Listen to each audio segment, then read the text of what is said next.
The markets break even today, but we have a lot to talk about. My name's D7 here at Grok Trade. It's Tuesday, April 26, 2016.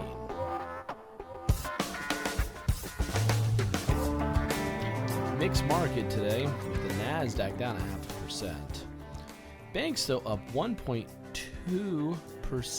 Financials fairly strong too in today's mixed market. And we have crude oil up 2.5%, gold higher, silver higher by almost 1%, fear dropping 2%. Fear hasn't had a close this low in over a year. It was August 2015.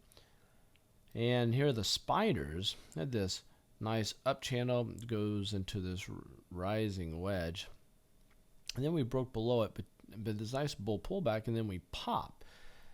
Here we have a higher high and a higher low. Remember, you can always go to full screen to watch this, so you can see this in great detail. But we have this pullback, pullback, pullback. We get this little hammer. It doesn't surprise me that we got a pop today with a higher high and a higher low. The problem is we're fighting this big trend line. We did get a close above it, but we came up and touched this red trend line. We came back down, and then we broke even. So instead of seeing a nice big white or green chunky candlestick here, we get a stalemate for the day. This could be the beginning of a drop here, because we did not get follow through at a very typical place to see follow through take place. The diamonds, same thing. We're below all major, or this major trend line, but still above all major moving averages, but a little pop higher on the high and the lower, little pop higher on the low, but below this big blue trend line. NASDAQ has been down. It's caught up in the middle of the moving averages, showing relative weakness compared to the rest of the indices, and a big red candlestick. Volume, though, not very big. Small caps, what's very interesting, we are in a rising wedge. Pull up my MACD here. Even though we're in this rising wedge, it's not ready to break out yet. We still have a big bearish divergence. You can see this. But what's interesting is we went up higher, and we're staying in the upper echelon of this rising wedge, which tells me it's wanting to break out, with financials showing bullish activity. And for a VIX at a yearly low, record low for the year at least, going back to August 2015, paints a picture that we might be going higher. If you look at the banks broke a trend line, and that's looking very strong, very, very strong. And if I have any problem with this, look at the big bearish divergence that we have. So we're heading down when this is heading higher. And financials, we're at resistance with financials at this moment. And take a look here. And this one's giving us a bearish divergence too on the MACD. Going higher here, going down there, not good.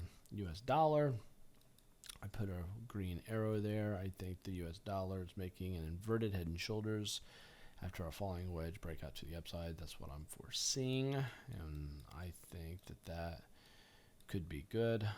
If you'll notice here, we have this big bullish divergence going higher here when we're dropping here, so look for the US dollar to climb higher. Crude oil went just above this area. Let me see here. Yeah, we got to close over this trend line, so called it buy here, higher, higher, higher. Let's see if that thing can keep going higher. Gold is in a big time pitching pattern. Now listen to me, gang. Gold is set up to make a major move. Anytime the moving averages coil like this and you're pinching like this, look for a big, big move one direction or the other. It is anybody's call which direction that's going to go. Silver looks like it's more bullish and bearish. We're up, up, up, high base pop, and we're popping. I mean, we're just staying up here. We're not selling off, not yet. But see, you can see the pinching with the price action here. Again, look for a big pop, either higher or lower. What's interesting, though, this higher altitude, how big the volume has been up here. A lot of money changing hands. Something to watch for. Again, the VIX, this line coming across. I mean, we're just big time low here. I could see it's going lower, but I see the VIX going higher fairly soon. And if that means if the VIX goes higher, the markets are going to be bearish or going down. There you have it. If you haven't been to Grok Trade lately, click on Grok Trade, click on Trading Mentor, watch the videos, be more educated about mentorship and how it can help you be a rockstar trader. Catch you guys later.